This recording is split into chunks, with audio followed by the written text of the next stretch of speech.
bonjour à tous et bienvenue sur Mosaïque. À la une aujourd'hui, le local nous régale. Consommer les produits locaux, c'est plus sain, plus responsable et pas forcément plus cher. Les producteurs de la région ont fait découvrir leurs produits à Sarreguemines lors de la 5e édition du marché paysan et de la fête de l'eau et du poisson. On y revient en détail dans un instant, dans le JT. Mais d'abord, voici le sommaire complet de cette émission. Avec l'agglo, plus belle la vie.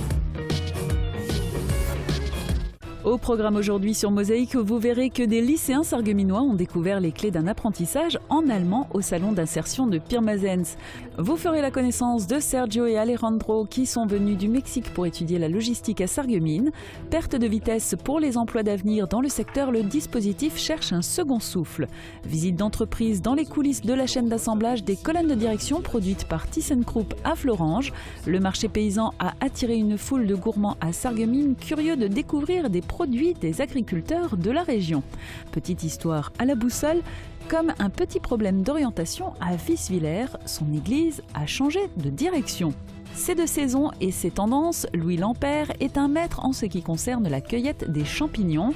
Vincent Letzter du restaurant La Fleur de Sel à Sarralbe continue à officier en cuisine pour le menu de la semaine. En plat principal, il prépare un ossobuco à la milanaise. Smart, c'est un challenge industriel devenu un succès économique. Mais c'est avant tout une aventure humaine. Il y a un an, jour pour jour, l'entreprise vivait un moment de souvenir et d'émotion en commémorant la date anniversaire de la décision d'implanter l'usine Smart à Ambach. Replay. Où que vous soyez, restez connecté avec votre entreprise. Pour les pros, la solution c'est le cloud ID Réseau. Ils sont venus, ils sont tous là. D'Allemagne bien sûr, mais aussi de toute la Lorraine. Acteurs économiques, décideurs politiques, tous ceux qui ont cru en la petite citadine dès le début des années 90 et tous ceux qui l'ont soutenue depuis. Smart célèbre aujourd'hui le 20e anniversaire de la décision de son implantation à Ambach. À l'époque, 70 sites européens étaient en concurrence. Daimler-Benz avait finalement choisi ce qui allait devenir l'Europole pour fabriquer sa micro-concept car. Aujourd'hui, Smart est sous les feux de l'actualité, mais dans un tout autre registre, celui du passage aux 39 heures payées 37 dans le cadre de son pacte 2020. Pour le moment, toujours rien de signé suite au blocage de la CGT et de la CFDT. Un comité central d'entreprise doit avoir lieu jeudi. Pas de changement non plus côté météo. Regardez les prévisions de Météo France pour demain, présentées par Sandrine Serbino. 17% des accidents du quotidien ont pour origine le sport. Assurance accident de la vie, la sécurité par tous les temps. Bonjour tout le monde, la journée de demain ressemblera à celle d'aujourd'hui. La matinée débutera sous un ciel gris, puis des éclaircies vont se développer. Par contre, en soirée, les nuages vont s'épaissir et annonceront une perturbation pluvieuse. Pas de changement non plus côté température, le matin elle s'échelonne entre 0 et 6 degrés, l'après-midi entre 9 et 12 degrés. Demain mercredi 21 octobre, nous fêtons les Célines, le soleil nous accompagnera de 8h01 à 18h30. Et tout de suite, on part à votre rencontre au marché. Alors dites-moi, depuis ce matin, qu'est-ce qui vous a rendu heureux ? Il y a le soleil, déjà il n'y a pas froid. On est content, tous les commerçants, on est là pour travailler, on est là pour faire le marché de Sarreguemines, pour essayer de faire gagner notre pain. Voilà. Et en général, dans la vie, qu'est-ce qui vous rend heureux ? Qu'est-ce que me rend heureux ? Qu'est-ce que vous voulez dire par là ? Qu'est-ce qui vous fait plaisir ? Quand le matin vous vous levez, vous dites là je suis heureux pour toute la journée ? Si j'ai une bonne santé, c'est des heureux. Si on a une bonne santé, on est heureux. Ouais. Voilà.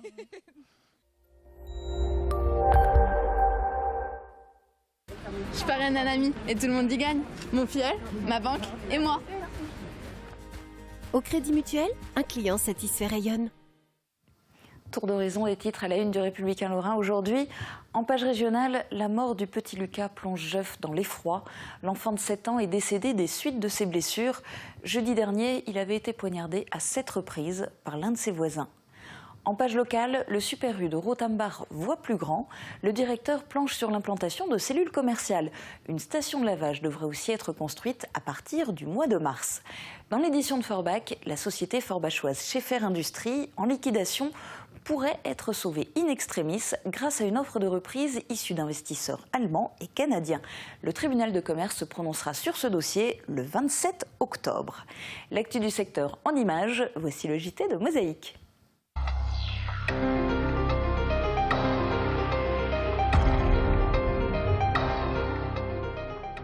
Formation sans frontières, c'est une initiative du Lions Club, inviter des lycéens français de Sarreguemines à un forum, mais pas n'importe lequel, un forum transfrontalier pour l'apprentissage.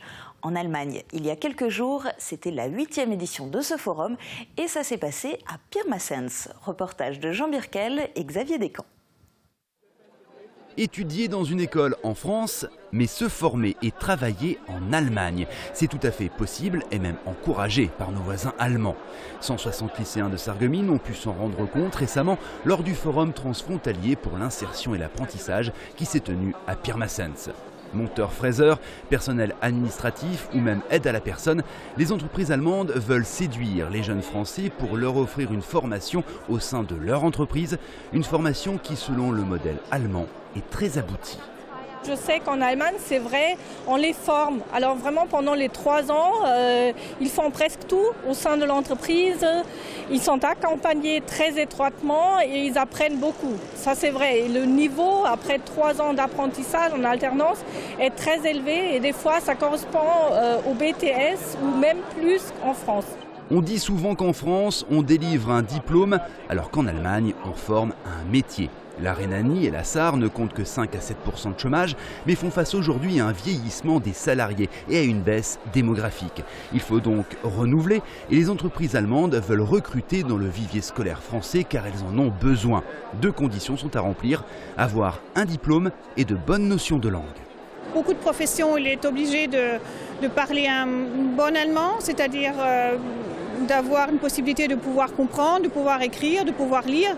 Parce que si on ne comprend pas la langue dans certaines professions, c'est un peu compliqué.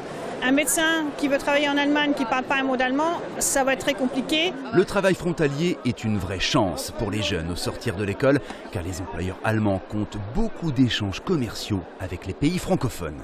Parce qu'ils ont des sites en France, parce qu'ils travaillent avec la France ou une clientèle suisse même. Et ils essaient de trouver des monteurs, des fraiseurs ou des collègues dans l'administration qui parlent français finalement. Les besoins sont là, reste à trouver les étudiants et apprentis volontaires pour passer la frontière. Notez que plus de 25 000 frontaliers travaillent en Rhénanie et en Sarre, mais pour le moment, seuls 10 apprentis lorrains effectuent leur alternance en Allemagne. Autre exemple d'étudiants sans frontières, c'est en faisant la rencontre, la connaissance d'Alejandro et Sergio, 2 étudiants mexicains à Sarreguemines. C'est un peu rencontrer 2 jeunes investis dans leurs études et assoiffés de découvrir la France. Un échange entre les 2 pays leur permet de suivre leur année de licence professionnelle à l'IUT sarregueminois. Une année qui s'annonce déjà riche en apprentissage. Thomas Drouin se charge de vous les présenter. Hola, mi nombre es Sergio Casanova y vengo de Matamoros, Tamaulipas, México. Hola, mi nombre es Alejandro Castaño y vengo de Nuevo Laredo, Tamaulipas, México. Dans la rue, rien ne différencie Alejandro et Sergio des autres étudiants sarregueminois. L'observateur, à l'oreille attentive, remarquera un accent espagnol marqué. Avec raison, les 2 sont originaires du Mexique, de la région de Tamaulipas, dans le nord-est du pays. S'ils sont à Sarreguemines, c'est pour suivre le cursus de la licence professionnelle logistique globale et éco-responsabilité, dans le cadre d'un échange entre la France et le Mexique. Avant d'arriver dans la cité des Faïences, le parcours n'a pas été des plus faciles pour obtenir le droit de passer un an à étudier en France. On a dû préparer un projet avec lequel nous devrons résoudre une problématique, soit sociale et professionnelle, pour après le mettre en œuvre face à un jury. Et le jury va nous dire si nous sommes prêts pour étudier pendant un an ici en France.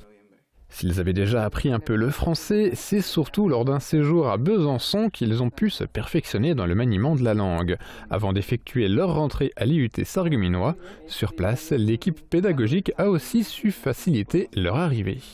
Monsieur Fer est notre tuteur. Depuis qu'on était au Mexique, on était avec contact avec lui. Et il nous donne des conseils, il nous donne je sais pas, des commentaires sur la ville, sur les études, sur les choses liées à Sarreguemines. Sergio et Alejandro peuvent aussi s'appuyer sur une association mexicano-allemande de Saarbrück ainsi que sur leurs camarades étudiants, notamment se logeant comme eux dans les chambres universitaires de Sarreguemines. Côté études, tout est déjà au beau fixe avec de bons résultats grâce à leur investissement dans les cours.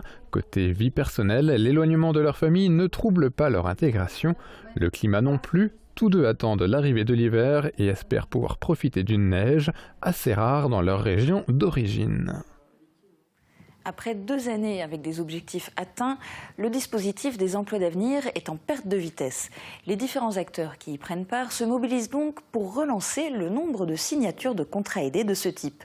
Ils ont organisé dans cette perspective une conférence de presse dans les locaux de la mission locale. Reportage de Thomas Drouin.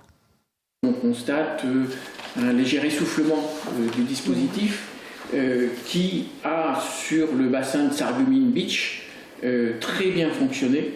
Mais la signature d'emplois d'avenir sous la forme de contrats d'accompagnement dans l'emploi CAE ou de contrats initiative emploi CIE est à la baisse.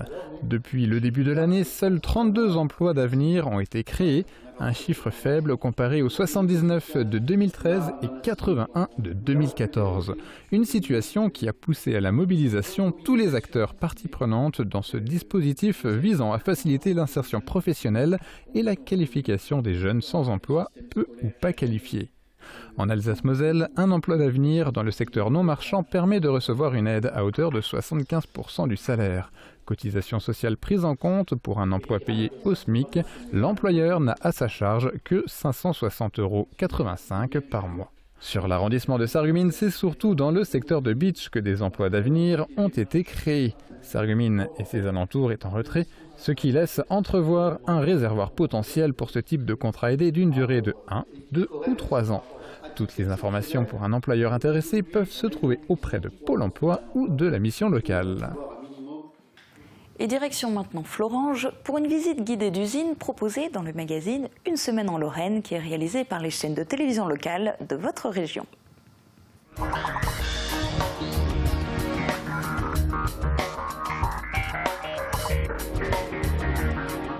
Et à propos d'entreprises, tout au long de l'année, l'Office du tourisme du Val de Fensch propose d'en visiter.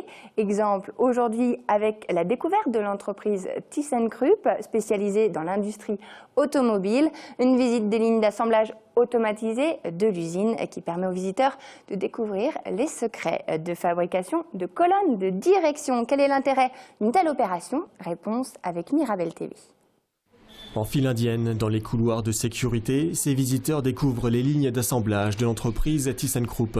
Au-dessus des machines, les logos des plus grands constructeurs automobiles sont fièrement exposés. Pour cause, l'usine florangeoise fabrique ici des colonnes de direction et des crémaillères pour 80% des marques automobiles.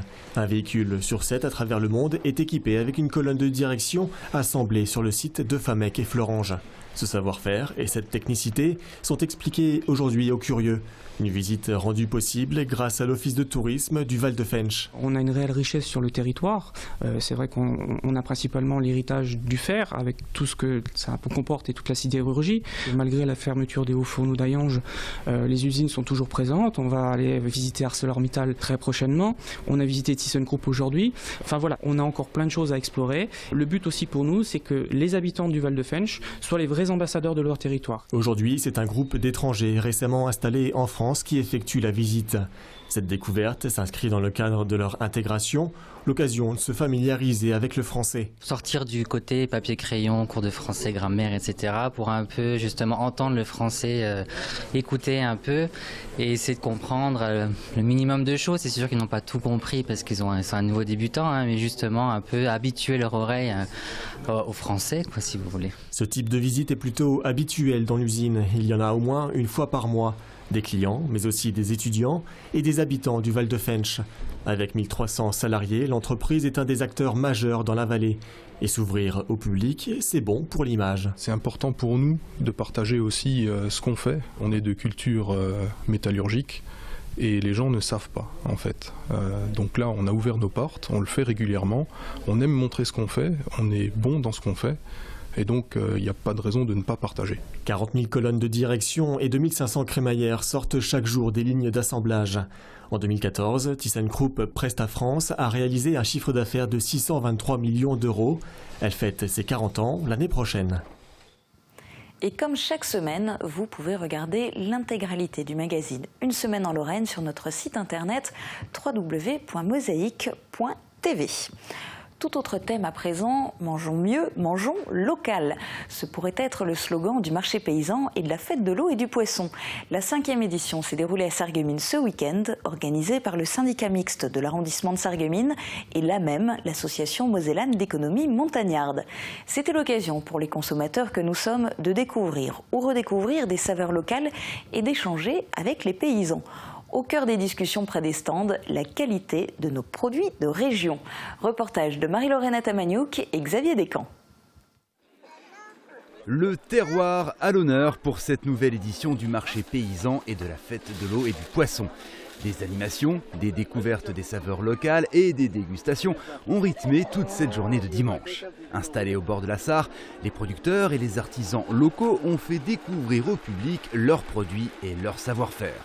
Et certains ont fêté l'événement en famille, comme Laura et sa petite fille Rose, venues découvrir la mini-ferme. D'autres, comme Nicole, ont profité de la journée pour rencontrer les producteurs. Je privilégie le local, que ce soit en travaux de construction, de rénovation de maisons, ou alors justement d'aliments, essayer de voir avec les légumes des villages voisins qui font des appâts, et c'est très bien, parce qu'au moins on enrichit un petit. On ne va pas dans les supermarchés et puis on sait ce qu'on mange. On mange mieux. Et Nicole envoie même de la farine à pain d'épices directement en Nouvelle-Calédonie à ses enfants, car ce produit est absolument introuvable là-bas. Une envie de local qui tente à se développer. La demande a toujours été là. Maintenant, on est de plus en plus à en faire aussi du bio, donc les gens en trouvent partout. Il est un peu moins cher qu'avant aussi. Je veux dire, on est plus nombreux, donc fatalement... l'offre et la demande n'est plus la même qu'à l'époque. Et les gens en demandent de plus en plus aussi, avec toutes les crises alimentaires qu'il y a eu. Les gens reviennent au local et si c'est bio, c'est encore mieux, quoi. Ce marché profite évidemment à l'économie locale. Il contribue à la réduction des déchets et surtout valorise le terroir. Mais l'instabilité des marchés et la forte concurrence obligent certaines exploitations à se diversifier, comme Connie et son mari Richard qui se sont récemment lancés dans la fabrication de caramels. Donc pour valoriser notre lait, parce que c'est vrai qu'actuellement, avec la crise qu'on traverse, que les agriculteurs traversent, on essaie de se diversifier en faisant des caramels, quoi. Et donc ça valorise notre lait.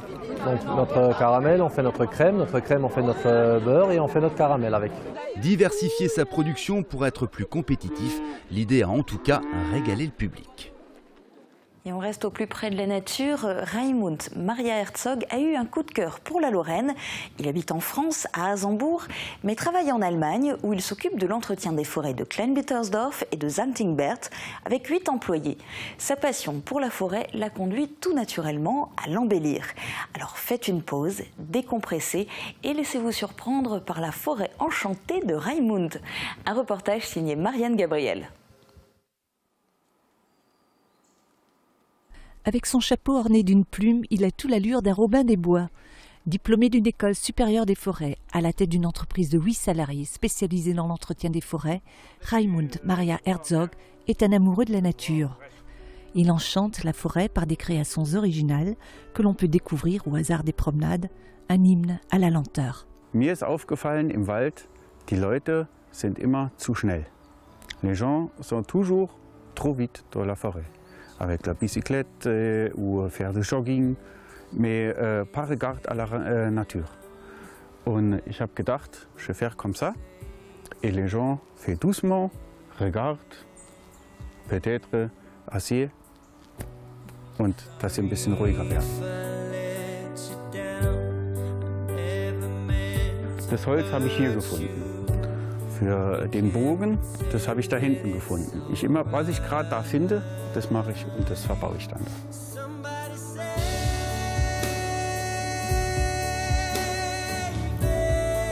Ici, à Kleinbittersdorf, il y a 2 œuvres qui ont détruit.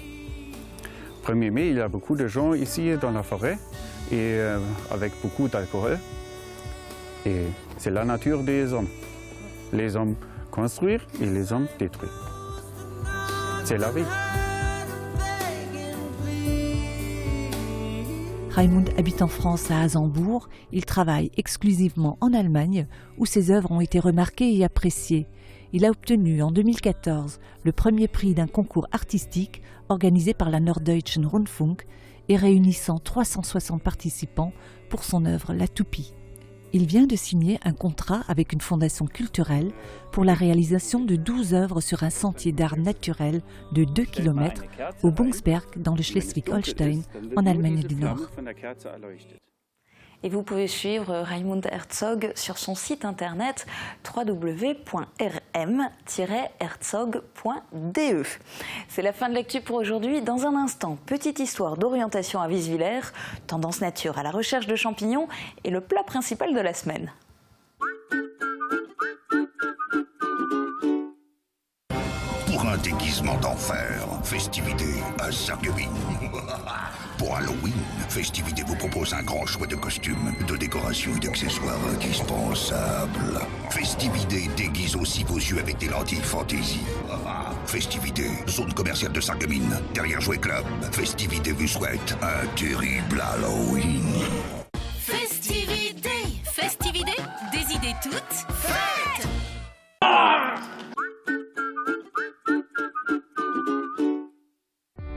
150 véhicules à votre service.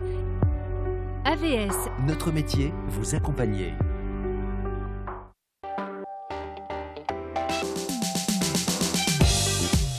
Des yeux et des objectifs, les photographes d'Urmingen proposent leur regard sur le monde. C'est tendance.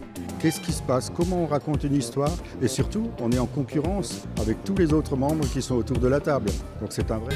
Bonjour, cette semaine en dessert, je vous présente le... Et nous clôturerons notre menu italien avec le classique sabayon façon crème brûlée que nous préparera Vincent Letzter de la fleur de sel à Saralbe. Sur Mosaïque demain, on vous en met plein les yeux.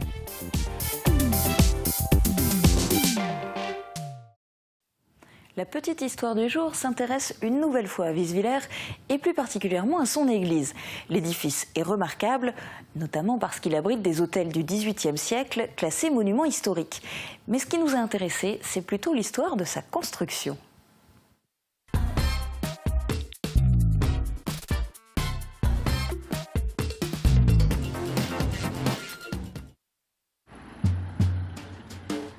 Du haut de ses 83 ans, l'église de Wieswiller porte son regard vers Wölflin. Mais il n'en a pas toujours été ainsi. 2 villages, une seule paroisse et donc une église à Wieswiller, qui au départ, en 1731, était une église grange gothique construite par les jésuites de Buchenum, seigneurs engagistes de Wieswiller et Wölflin.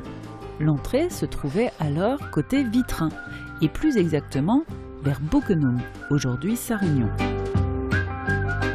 Un siècle plus tard, les 2 bourgades ont bien grossi et l'église trop petite est reconstruite sous la direction du vicaire Hessmann et du curé Greff.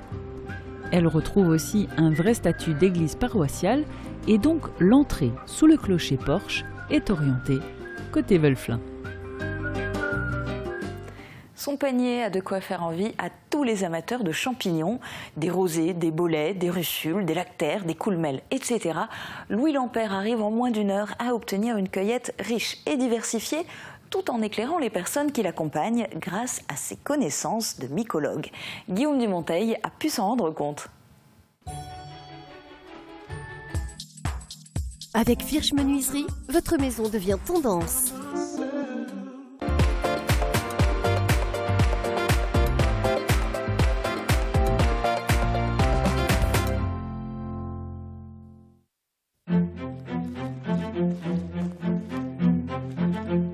Ce qui est intéressant pour les champignons, c'est de trouver un terrain mixte.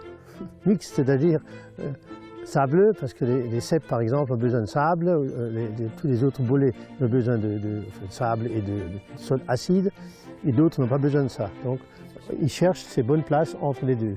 Donc, nous sommes ici juste à l'arête entre les deux.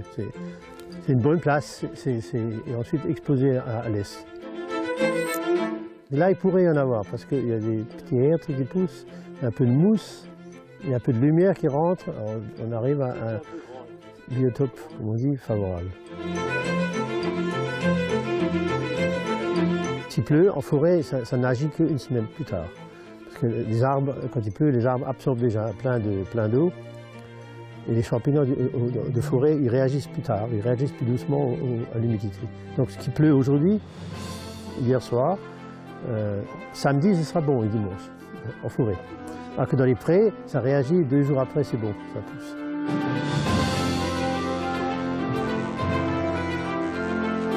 Moi, je nettoie les champignons, je ne coupe pas le pied. Le pied, c'est très ferme, c'est bon à manger. Alors, si vous laissez la partie la plus ferme du pied dans le sol ou dehors, c'est dommage. On nettoie le pied en grattant avec le couteau ou éventuellement avec le petit balai qu'on a.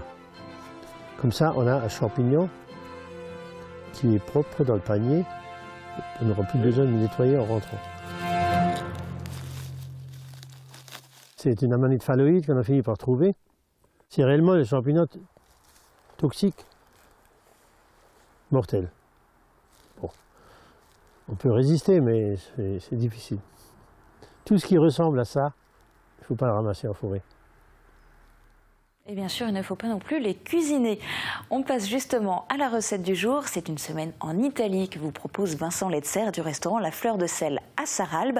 Aujourd'hui, il prépare l'ossobuco tel qu'il l'a appris avec des chefs italiens. Un régal. Belle et fonctionnelle, les cuisines Aviva présentent entrée plat dessert. Aviva, la cuisine qui vous va.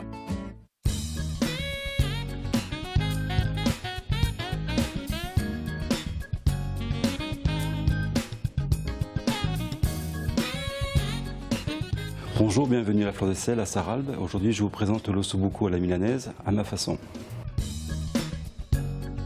Farinez la viande sur les 2 faces et faites saisir à l'huile d'olive. Lorsqu'elle est bien dorée, mettez-la de côté. Pendant ce temps, hachez l'oignon, la carotte et la branche de céleri avec un filet d'huile d'olive. Dans une cocotte huilée, ajoutez les légumes hachés, le zeste d'un citron, les rondelles de citron et d'orange. Ajoutez ensuite les herbes, branches de thym, branches de romarin et sauge. Déposez enfin la viande et les tomates en morceaux. Ajoutez le vin blanc, le petit bouquet de persil, le jus d'orange et pour terminer du bouillon jusqu'à hauteur de la viande. N'oubliez pas la feuille de laurier, un peu de poivre, couvrez et laissez mijoter à feu doux pendant 1 à 2 heures selon la taille de votre viande. Pour le risotto, faites suer de l'oignon haché dans un peu d'huile d'olive, ajoutez le riz et une feuille de laurier, faites nacrer le riz et ajoutez un filet de vin blanc, puis un peu de bouillon tiède. Remuez sans cesse, lorsque tout le liquide est absorbé, ajoutez du bouillon et recommencez. Le secret du risotto, c'est la patience et un bon tour de main. Il y en a pour au moins 20 minutes jusqu'à ce que le riz soit à point. Pour le terminer, ajoutez un peu de beurre et de parmesan râpé. C'est ce qui donnera le crémeux. Servez l'ossobuco avec le risotto et accompagné d'un peu de grémolata maison, mais ça, c'est le secret du chef.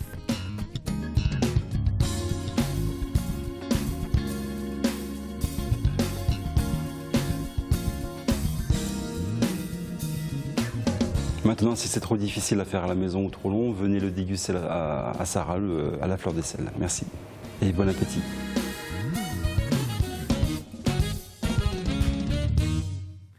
Et c'est sur cette note gourmande que s'achève cette émission. Demain, j'aurai le plaisir d'accueillir sur ce plateau Jean-Marc Letulier de l'IUT de Sarreguemines pour parler du diplôme universitaire ETPE, entrepreneur très petite entreprise. Très bonne journée à tous, à demain.